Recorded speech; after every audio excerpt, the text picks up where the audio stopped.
Hey, Shalom Akim out there. Before I begin, I want to give all praises, all honor, and all glory unto Yahweh Hashem Yahushua Bahashem Dash, and double honors to the apostles and to the elders of Great Millstone who have taught me this truth. Peace and salutations to the elect out there throughout the four winds of the earth who are pushing and teaching this word in truth and in sincerity. All right, and something that I was dwelling on is this wisdom and how it is very evident that that wisdom is not given unto all. Okay, just like the scriptures say,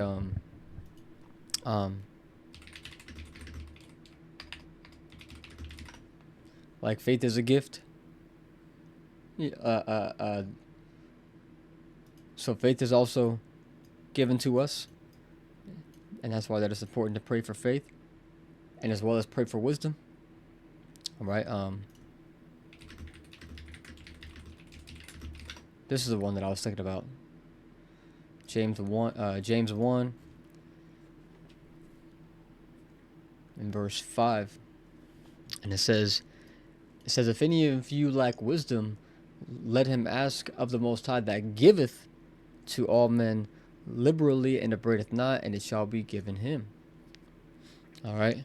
It says, but let him ask in faith, nothing wavering, for he that wavereth is like a wave of the sea, driven with the wind and tossed. Okay. So, wisdom is given from on high.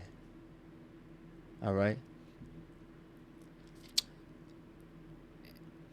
And having this wisdom in particular, the true knowledge of the one true God and only begotten Son, whose true names are Yahweh and Yahushai.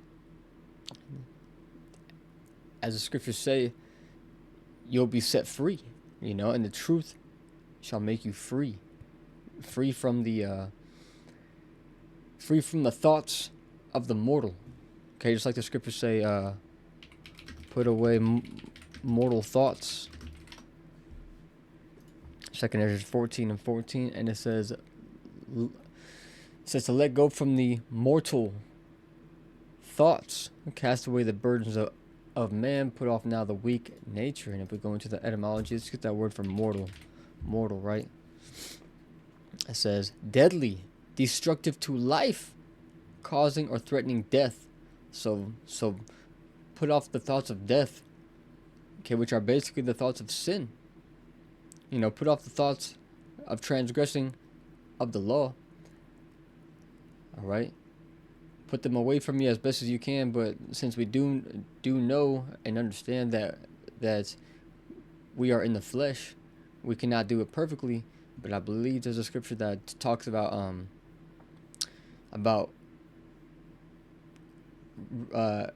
rebuking your own thoughts, man. And we actually have to do that. There are times, plenty of times, to where I will be like, I rebuke that thought in the name of Yahweh, because we are in the flesh, and the flesh lusts after sin.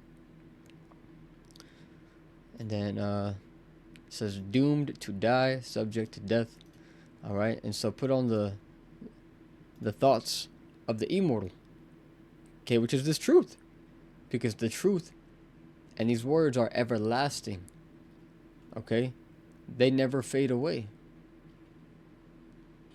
Just like it says in Baruch 4:1. This is the book of the commandments that endure forever. Baruch 4:1, it says, this is the book of the commandments of the Most High, and the law that endureth forever. All they that keep it shall come to life. Which is basically you found wisdom, man, if you're keeping the commandments and doing your best according as the Lord commanded. You are a potential member of the elect. And if you make it to the end without wavering, then shit, bro, you the elect, man. Because only the elect are going to well, it's obviously, man, like, it's 100% up to you how Bashimi how shy, man. But the elect are going to keep that faith and resist Satan. Right. I'm gonna jump back to Sirach 6. This is what I had pulled up in the beginning. It says Sirach 6 and 18 says, "My son, gather instruction from thy youth, shalt thou so shalt thou find wisdom till thine old age. Come unto her as one that ploweth and soweth, and wait for her good fruits. For thou shalt not toil much in laboring about her, but thou shalt eat of her fruits right soon.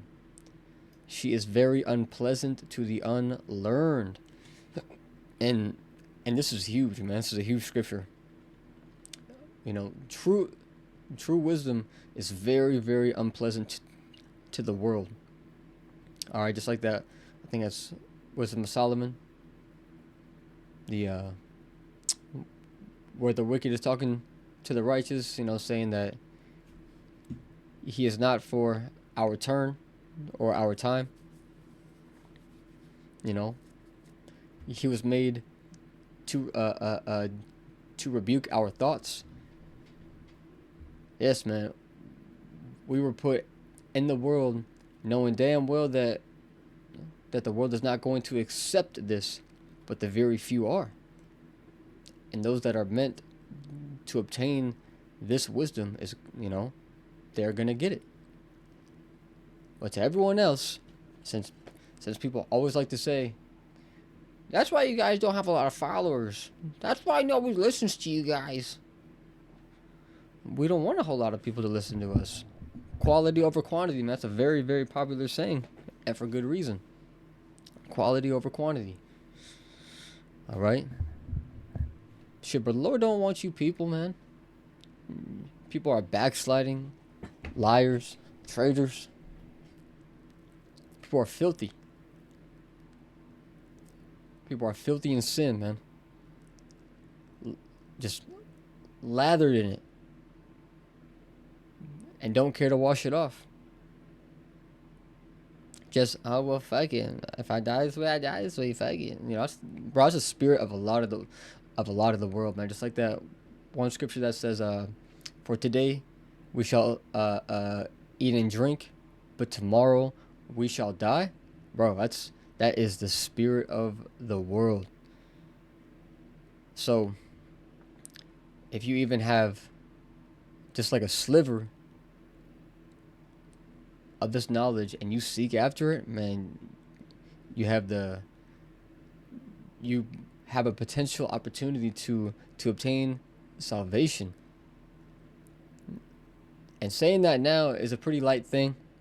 You know, people don't take it seriously because the world is still in a time of comfort.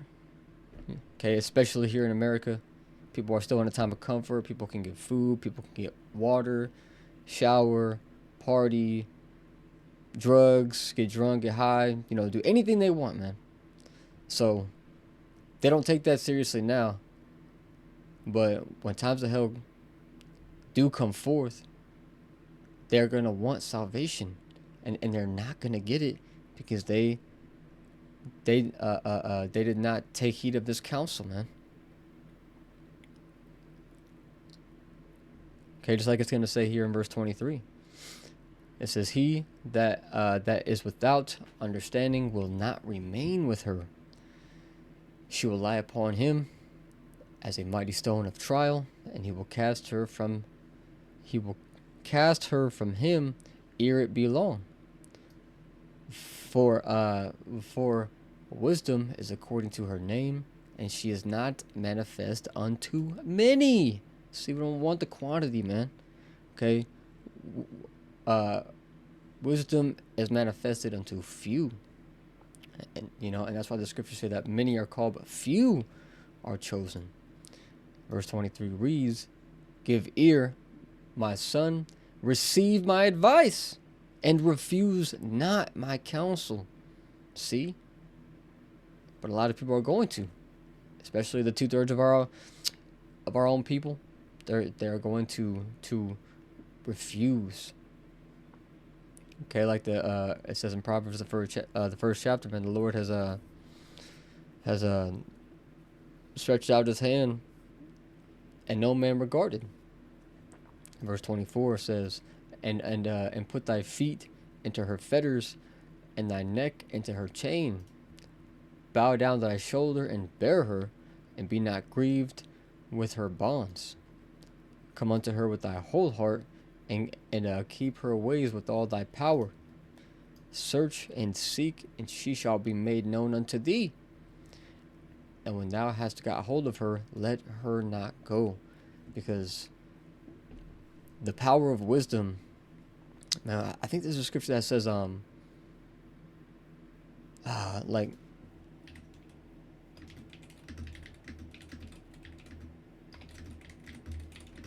it's been a minute since I've,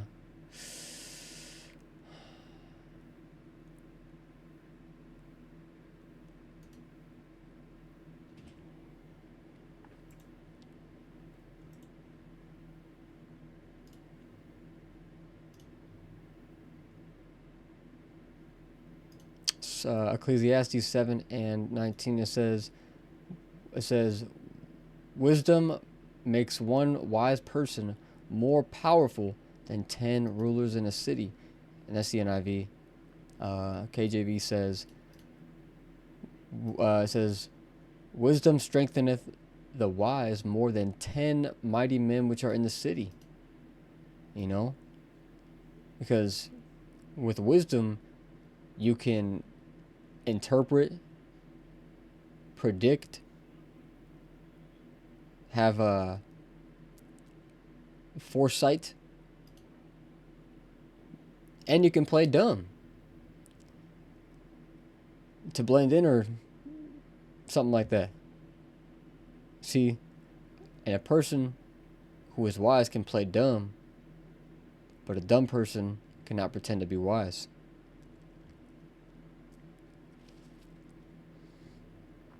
I'm just going to look at a few cross references. Sometimes they have some good scriptures over here. Proverbs 16:16, it says, how much better to acquire wisdom than gold. To gain understanding is more desirable than silver. And in due time, money's not going to matter.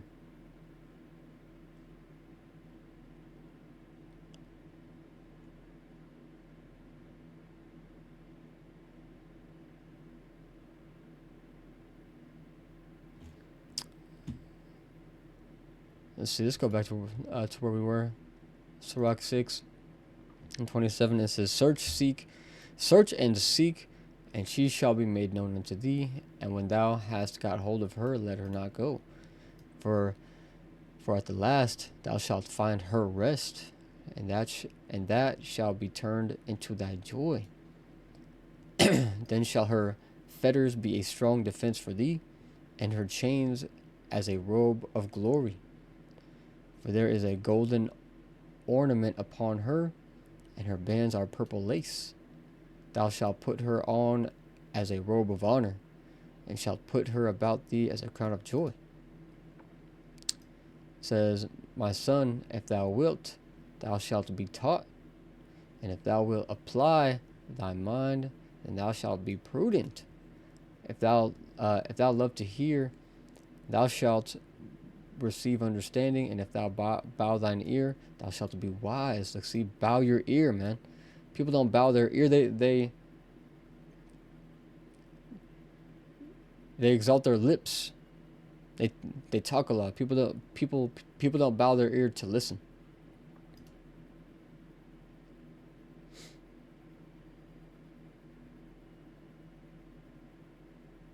Let me jump down to 37, close it out. It says, let thy mind be upon the ordinances of the Lord, and meditate continually in his commandments, he shall establish thine heart and give thee wisdom at thine own desire. And so it's like I said, at this current time, people aren't going to realize the importance of this.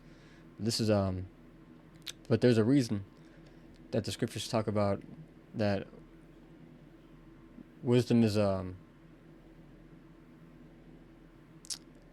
better than gold and silver. All right. And plus, the wisdom that is within you cannot be taken away. Okay, they can't take it out of you, but they could take away your money, whether it be digital or physical. They can take away your money, and that's why the scriptures say that it's important to stack up your riches in heaven, where moth nor dust doth corrupt, and where thieves do not break through nor steal. All right. So seek the Lord and apply your heart and mind and your soul, and put on the truth as an armor. Okay, I think it talks about that in the book of Ephesians. You know, put on the whole armor of the Most High, so that you can withstand the day of evil and the wiles of the devil. For very tempting, trying times are about to come forth, and we're all going to be tried, man. You know, especially the hour of temptation. The times that are coming are no joke. So with that being said, I hope and pray that this was edifying, and until the next one, shalom.